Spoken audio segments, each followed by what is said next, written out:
Bien, hermanos, buenas noches. Les habla Alejandro Marcos y es un tema que estoy preparando para el grupo CELA, así que nuevamente voy a transmitirlo. Creo que en el Facebook no ha podido salir correctamente, así que nuevamente voy a enviar el video para el Ministerio CELA. Antes de empezar, vamos a orar para que Dios tome el control de esta sesión de clase. Amén. Dios le bendiga. Vamos a orar. Padre, te damos gracias por tu palabra, por esta noche. Quiero que tú bendigas tu palabra y que hables a tu pueblo, a tus hijos, a tu iglesia, Padre. Quiero que tú estés tomando el control de esta noche con tu palabra, en el nombre de Jesús. Amén. Muy bien, hermanos. El tema para hoy se encuentra en el libro de Corintios, capítulo 10. El libro de Corintios, capítulo 10. Vamos a leer del 1 al 11. Y dice así la palabra de Dios. Dice, porque no quiero, hermanos, que ignoréis, dice, que nuestros padres todos estuvieron bajo la nube y estuvieron y pasaron el mar, dice. Y todos en Moisés fueron bautizados en la nube y en el mar. Todos los que salieron de la tierra de Egipto comieron también el mismo pan espiritual, la comida del cielo, ¿no? Que es el maná. Y todos bebieron de la misma bebida espiritual, dice, ¿no? Tomaron agua de la roca, porque veían de la roca espiritual que los seguía, y esa roca era Cristo, dice. Pero de un grupo más de ellos no se agradó Dios, por lo cual quedaron postrados en el desierto. Y estas cosas que le sucedió al pueblo de Israel dice que es como ejemplo para nosotros, para que no codiciemos cosas malas como ellos codiciaron. No seamos idólatras como algunos de ellos, según está escrito, el pueblo se sentó, el pueblo a comer y a beber, y se levantó a jugar. Tampoco dice, ni forniquemos, como algunos de ellos fornicaron y cayeron en un solo día 23,000. Tampoco tentemos al Señor, como también algunos de ellos tentaron y perecieron mordidos por las serpientes. Versículo 10 dice, ni murmuréis, como algunos de ellos murmuraron y perecieron por el destructor.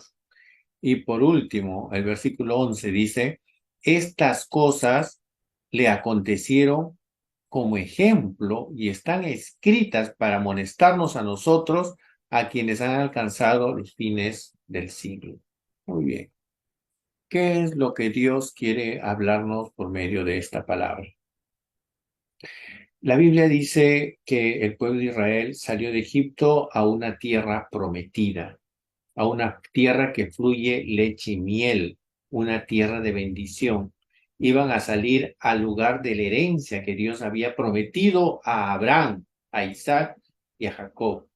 La tierra de Israel, la tierra de Canaán, era un lugar de bendición. Había buenos lugares para la agricultura, había un lugar donde podían criar sus animales, era un lugar donde había muchas riquezas de repente para que ellos puedan prosperar y sobrevivir y vivir una vida de bendición.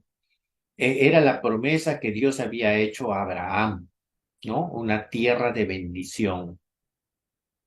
Y ese es el lugar a la que Dios quiere llevarnos, a la tierra de promesa, a la tierra de bendición.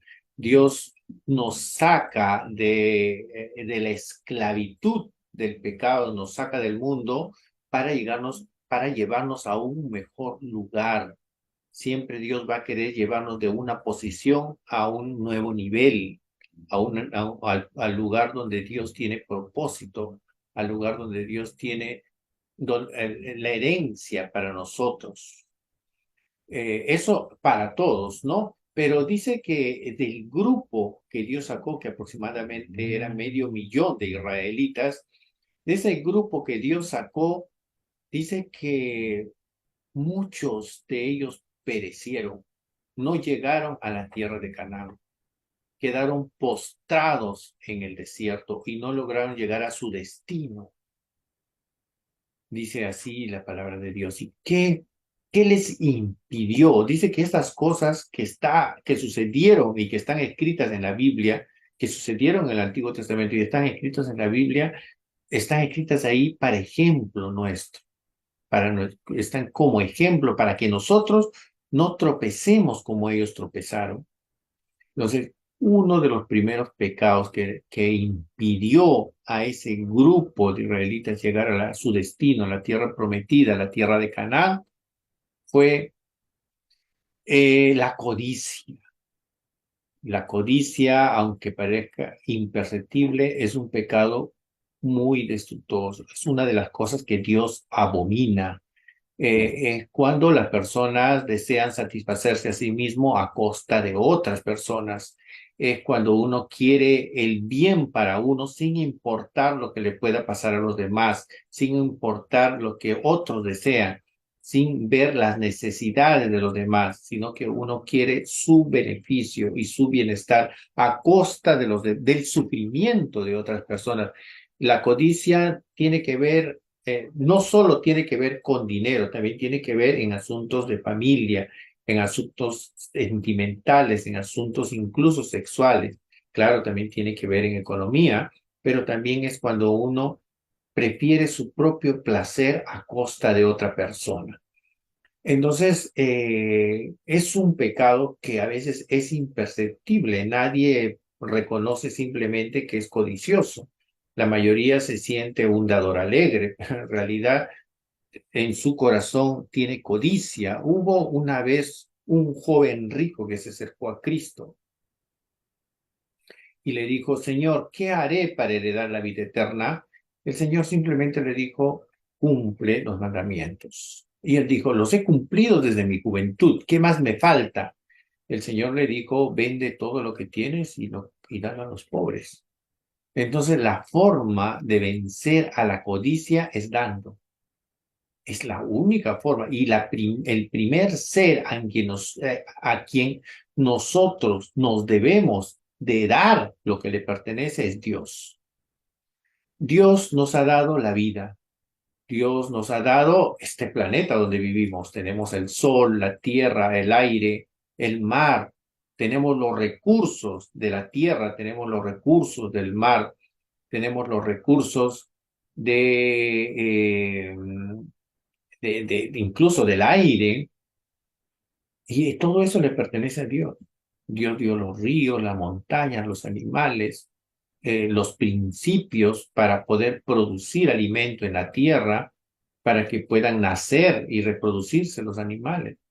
Todo le pertenece a Dios, incluso nosotros, ¿no? La fuerza que tenemos, todo le pertenece a Dios. Y simplemente Él pide el 10%. Nosotros simplemente somos administradores de los bienes ajenos. Todo le pertenece a Dios, pero Dios siempre pide lo que es de Él. Levítico dice que el diezmo es cosa sagrada y le pertenece a Jehová. Entonces el primer ser a quien nosotros debemos dar incluso lo que pertenece, porque desnudo vinimos y desnudo nos vamos, lo que le pertenece a Dios es darle a Dios lo que es suyo. Dios no va a pedirnos algo que no es de Él. Simplemente Él pide lo que le pertenece, ¿no?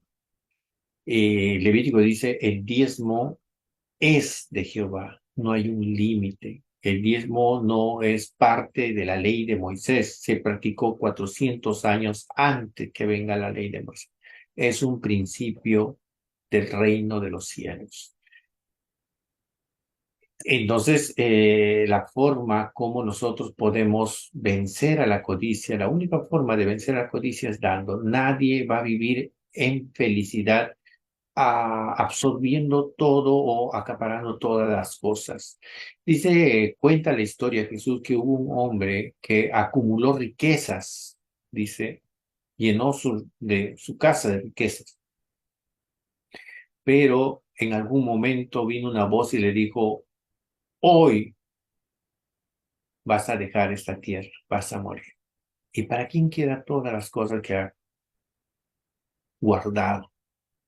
¿No? Eso es codicia. Codicia también tiene que ver con lo sexual, ¿no? Cuando uno desea su placer a costa de otros, ¿no? Hay personas que buscan placer propio. No les importa si la otra persona sufre o la otra persona está siendo maltratada. El hombre simplemente está buscando su propio placer y realmente está engañando a las personas diciendo que ama, pero realmente no está amando, está codiciando. Hay muchas personas que no confunden el amor con la codicia. El amor siempre va a querer el beneficio de otras personas a costa nuestra, mientras que la codicia va a querer mi beneficio a costa de otras personas. El amor siempre va a querer el bienestar de los demás. Ese es amor verdadero. Sin embargo, hay personas que confunden el amor con la codicia y dicen te amo, pero realmente están codiciando, como lo hizo el hijo de David Amón. Él creía que estaba enamorado de su hermanastra, bueno, su hermana, creía que estaba enamorado, creía que lo amaba, pero cuando tuvo la oportunidad se aprovechó de ella y después la botó, la arrojó, no hizo ningún compromiso, o sea, abusó de su hermana. Entonces buscó su propio placer y no amó a ella. Cuando ella le rogaba y le decía, pide permiso a mi padre y te concederá mi mano, él no quiso compromiso, no quiso obligaciones, no quiso responsabilidades, simplemente quiso aprovecharse de su hermana y disfrutar o satisfacer su propio deseo. Uno de los pecados entonces que te va a impedir entrar a la tierra prometida es la codicia, es el beneficio propio sin importarte el sentimiento de las otras personas. Y eso también en el ministerio.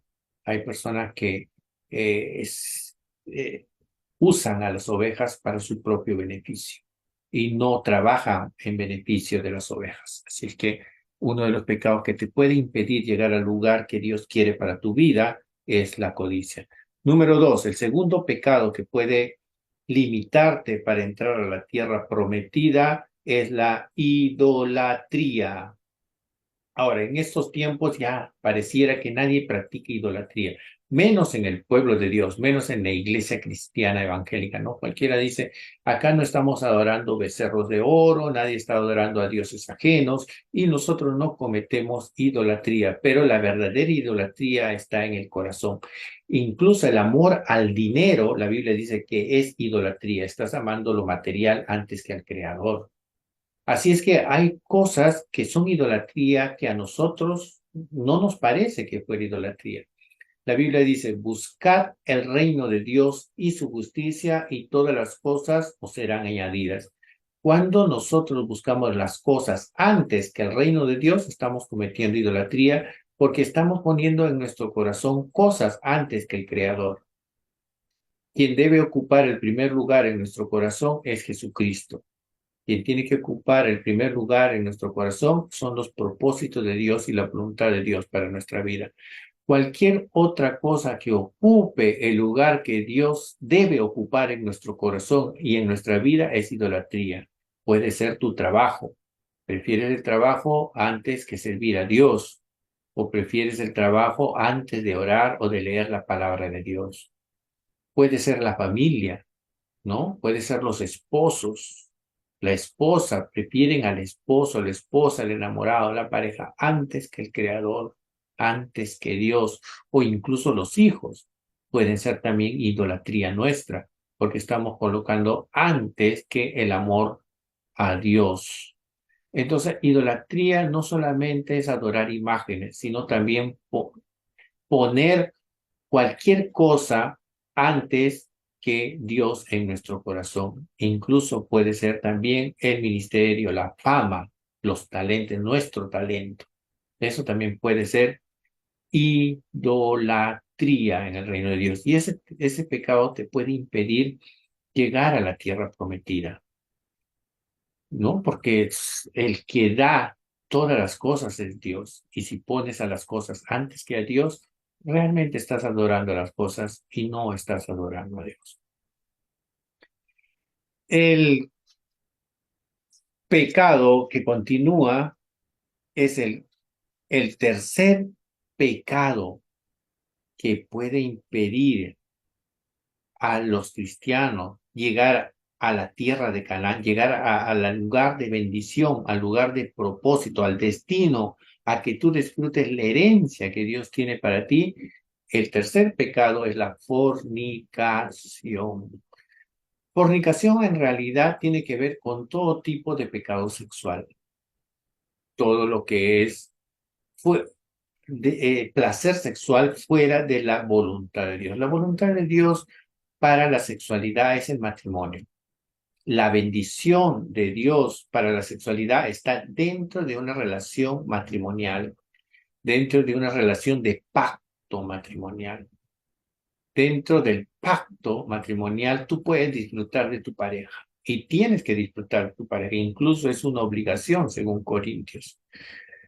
Es, es una obligación. La Biblia dice que no os neguéis el uno al otro, ¿no?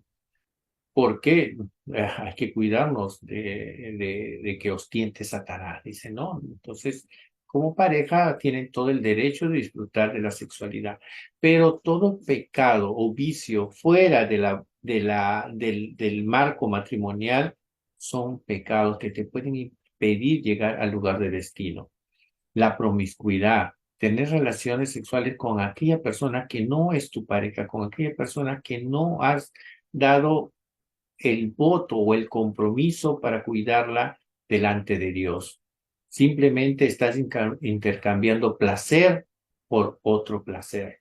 Y eso, según la Biblia, intercambiar el placer sexual por cualquier otra cosa se llama prostitución. Entonces, si una persona está teniendo relaciones sexuales con otra persona fuera del marco matrimonial, simplemente está haciendo un intercambio de placeres. Y eso es correspondiente a la prostitución. Otro pecado que está involucrado dentro de la fornicación es también el pecado de pornografía, la satisfacción con imágenes sexuales. La Biblia dice que no te harás imagen delante de Dios, ni los adorarás. La pornografía es una forma de adoración, una forma de idolatría que puede dañar tu vida. Parece aparentemente algo inofensivo, pero jugar con pecados sexuales puede traernos destrucción y podemos ser llevados como juguetes de Satanás. Lo que le pasó a Sansón. Sansón empezó a jugar con pecados sexuales, empezó a buscar relaciones con parejas que no eran de la voluntad de Dios. Pero llegó el momento en que Satanás logró atrapar a Sansón. Sansón pensaba que iba a ser como un día más, ¿no? Iba a pecar y todas las cosas iban a quedar como antes, como si no hubiera pasado nada. Pero Satanás dio su golpe final, tenía un as bajo la manga y atrapó a Sansón, y Sansón se convirtió en un juguete de Satanás. Satanás se burló de él, Satanás lo hizo sufrir, lo dejó ciego y lo hizo esclavo. Y eso es lo que quiere Satanás. Así que no tengas en poco la destrucción que puede traer un pecado sexual. Puede dañar tu matrimonio, puede dañar, es lo que Dios quiere para ti. De repente en tu matrimonio vas a ser una persona muy desconfiada, una persona con un corazón herido, dañado. Tu alma va a estar dañada por la promiscuidad y por las imágenes que te pueden traer eh, el vicio de la pornografía. Así es que El tercer pecado que te puede impedir llegar al lugar de destino, al propósito que Dios tiene para tu vida o a la tierra de Canaán, es la fornicación. Bien, el cuarto pecado que impidió a la nación de Israel llegar a la tierra prometida fue tentar a Dios. Tentar a Dios es pedir que Dios bendiga una decisión parcial que hemos tomado, una decisión independiente de la voluntad de Dios, pedirle que Dios bendiga esa relación. Es como lo que pasó, con lo que pasó también a Sansón, ¿no? Sansón salió de la voluntad de Dios y llamó a sus padres para que bendigan su matrimonio. Dios había dicho que no tomarás como esposa a mujeres de otras naciones, sino a los de tu propia nación. Pero Sansón quería hacer su voluntad, cumplir su deseo, cumplir sus sueños sin tomar en cuenta la palabra de Dios, sin tomar en cuenta los consejos de sus padres y de sus líderes espirituales. Y quería que Dios bendiga esa relación cuando estaba fuera de la voluntad de Dios. Eso es tentar a Dios, pedir que Dios haga algo a tu favor cuando estás fuera de la voluntad de Dios. Por eso es muy importante pedir a Dios dirección para tomar cualquier decisión en tu vida personal, en tus negocios, en tus estudios y en tu relación de pareja. Jesús sufrió también la tentación de parte de Satanás. Y Satanás lo tentó para que él haga cosas fuera de la voluntad de Dios. Primero le tentó cuando tuvo hambre y le dijo, si eres hijo de Dios, haz que esta piedra se convierta en pan. Lo que estaba haciendo el enemigo es que él dude de su esencia, de su naturaleza, de su carácter, que dude que sea un hijo de Dios y que demuestre que es hijo de Dios con milagros. Hay algunas personas que tratan de demostrar lo que son con sus talentos, con sus capacidades, pero se olvidan de su esencia. Y a veces muchas personas más miramos lo que está afuera y no miramos lo que está dentro. Las capacidades y talentos no determinan quiénes somos. Podemos hacer muchos milagros, podemos hacer muchas cosas delante de Dios, pero no determina quiénes somos esas cosas que hacemos.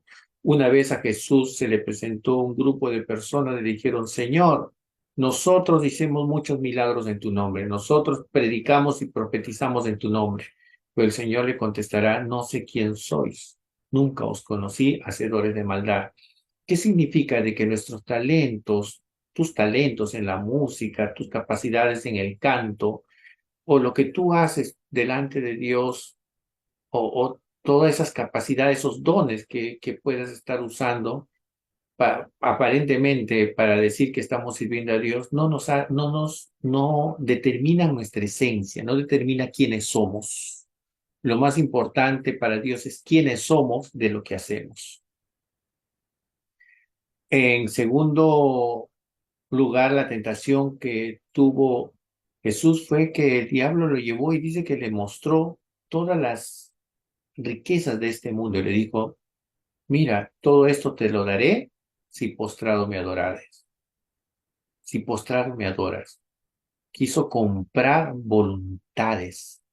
A veces algunas personas compran voluntades. Satanás quiso comprar la voluntad de Jesucristo, que sea su esclavo a cambio de riquezas.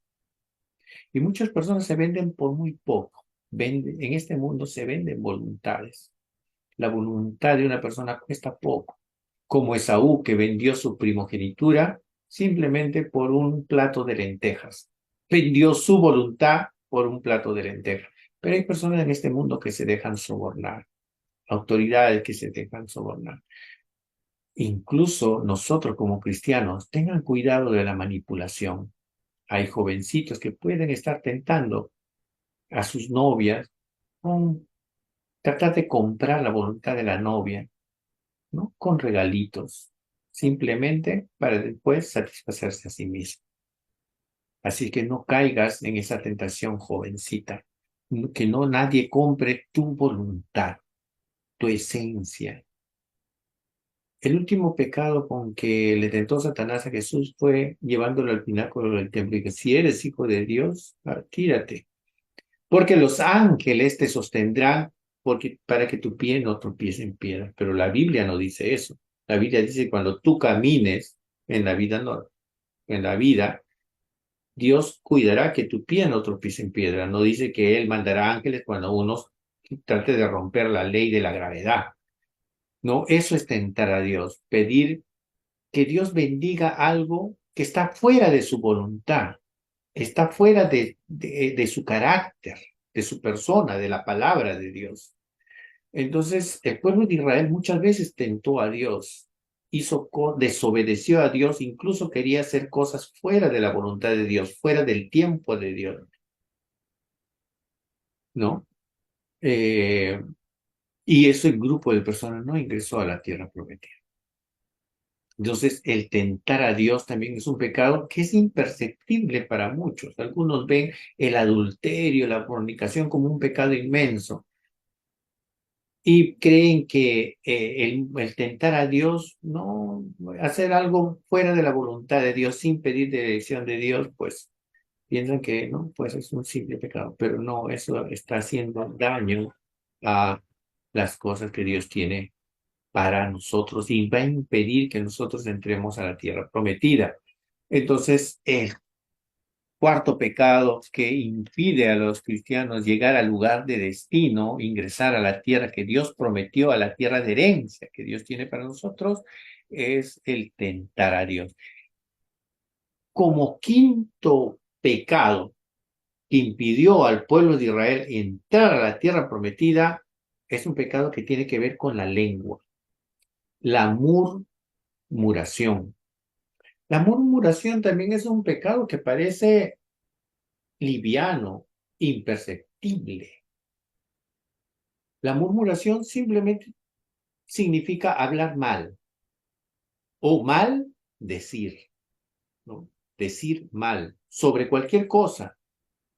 Algunos murmuran contra Dios, hablan mal de Dios. Dios es malo, Dios es injusto, Dios no es bueno, ¿no? El pueblo de Israel murmuró contra Dios.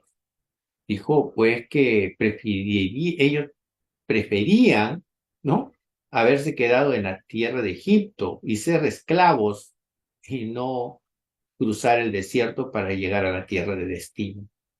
Que algunos quieren que las cosas sean fáciles en la vida y no quieren pagar el precio para llegar a tener bendiciones en esto. Nosotros tenemos que trabajar en esta vida para poder sobrevivir y para poder llegar a cumplir nuestras metas, ¿no? La Biblia dice que no trabaja, no coma. Entonces tenemos que esforzarnos, tenemos que estudiar, tenemos que trabajar para lograr nuestros sueños. Las cosas no van a venir simplemente de una manera fácil. Pero el pueblo de Israel murmuró de la tierra de Canaán, murmuró de la tierra de bendición de Dios. Moisés de alguna manera quiso saber qué es lo que sucedía en la tierra de Canaán y envió 12 espías para conocer la tierra de Canaán, uno de cada tribu. Cuando llegaron a Canaán, ellos vieron una tierra de bendición, vieron que en esa tierra fluía la leche y la miel. Y incluso los frutos eran inmensos. Y ellos cogieron frutos y lo llevaron a Moisés para mostrar la bendición que era la herencia que Dios tenía para ellos. Pero solo dos fueron con un corazón de fe, de victoria, ¿no? De confianza en Dios, pero los 10 murmuraron contra Dios porque habían visto a gigantes en esa tierra y dijeron, no vayamos a ese lugar, ¿no? Se quejaron contra Moisés, se quejaron contra Dios y lloraron delante de Moisés y delante de Dios. Dirían, ¿por qué Dios nos sacó de la tierra de Egipto? Hubiéramos estado más felices en esa tierra y no nos hubiera sacado Dios para matarnos en este desierto. Miren la forma como hablaron contra Dios. La Biblia dice que la ira de Dios se encendió y se airó contra toda la nación, porque toda la nación al final escuchó más la noticia negativa que la buena noticia que trajeron Caleb y Josué. Valga decir que ellos dos fueron los únicos que entraron a la tierra prometida, pero después toda la nación de Israel quedó postrada en el desierto, porque se quejaron contra Dios y se cargaron de él. La murmuración es muy peligrosa. No solamente hablar mal de Dios, también hablar mal de tu prójimo. La Biblia enseña, Jesús enseñó la forma de cómo corregir a una persona que le ves en pecado. La Biblia no dice en Juan, en la primera de Juan, en la carta de Juan también se habla, si tú ves a tu hermano cometer pecado, ora por él y Dios le dará vida. No dice publica su pecado por las redes, o no dice ve y dilo a la iglesia. Jesucristo enseñó la forma correcta de corregir un pecado, ¿no? Si alguien peca contra ti, perdónalo 7 veces, ¿no? Y si sigue pecando contra ti, perdónalo 70 veces 7. Y si sigue pecando, pues llámalo y corrígelo. Así dijo Jesús. Y si no te escucha, llama a 2 testigos. Y por último, si no te escucha, dilo a la congregación y tómalo por gentil o publicano. Pero algunos hacen al revés. Primero lo toman por mundano, por gentil, por publicano, y luego lo publican a la iglesia y después le llaman y le confrontan su pecado. Eso es murmurar, no controlarle. Muchos pueden estar dañando la confianza por la murmuración y el chisme. El chisme es un pecado mortal. La Biblia dice que la lengua es como un fuego que puede encender un bosque. El chisme es un pecado en el que está en el mismo nivel de la fornicación, del adulterio, de la idolatría. Y eso, con no controlar la lengua, va a limitarte para que entres al lugar que Dios tiene para tu vida, al lugar de destino. Puede dañar relaciones en el trabajo. El chisme daña relaciones en el trabajo. El chisme daña en la iglesia. El chisme daña en el hogar. Cuida tu lengua de la murmuración. Amén. Bien, entonces, si queremos entrar a la tierra prometida, queremos entrar al lugar que Dios tiene preparado para nosotros, el máximo nivel que Dios quiere para que desarrollemos nuestro ministerio, para que lleguemos con el matrimonio, con el hogar, en tu trabajo, en tus estudios, cuídate de estos 5 pecados que pueden afectarte delante de Dios. El primer pecado, entonces, era la codicia, ¿no? El satisfacerse a sí mismo a costa de los demás, ¿no? El segundo pecado era el, la idolatría, ¿no? Poner a Dios en segundo lugar en nuestra vida o en tercer lugar de repente, ¿no? Y poner las cosas antes que Dios. El tercer pecado era, a ver, el tercer pecado es la fornicación, ¿no? Cualquier placer sexual fuera de la voluntad de Dios, fuera del marco matrimonial. El cuarto pecado es tentar a Cristo, querés que Dios bendiga un deseo nuestro que está fuera de la voluntad de Dios, ¿no? Fuera de la palabra de Dios, fuera del carácter de Dios. Y por último, el último pecado, el cuarto pecado que nos impide entrar a la tierra prometida era tentar a Cristo. Y por último, el último pecado que nos impide entrar a la tierra prometida es la murmuración, ¿no? No cuidar nuestra lengua. Muy bien, esto ha sido entonces la palabra de Dios para el ministerio será. Dios les bendiga y será hasta otra oportunidad. Bendiciones, que la palabra de Dios produzca fruto en sus vidas a 30, 60 y a 100 por. Muchas bendiciones. Hasta la próxima.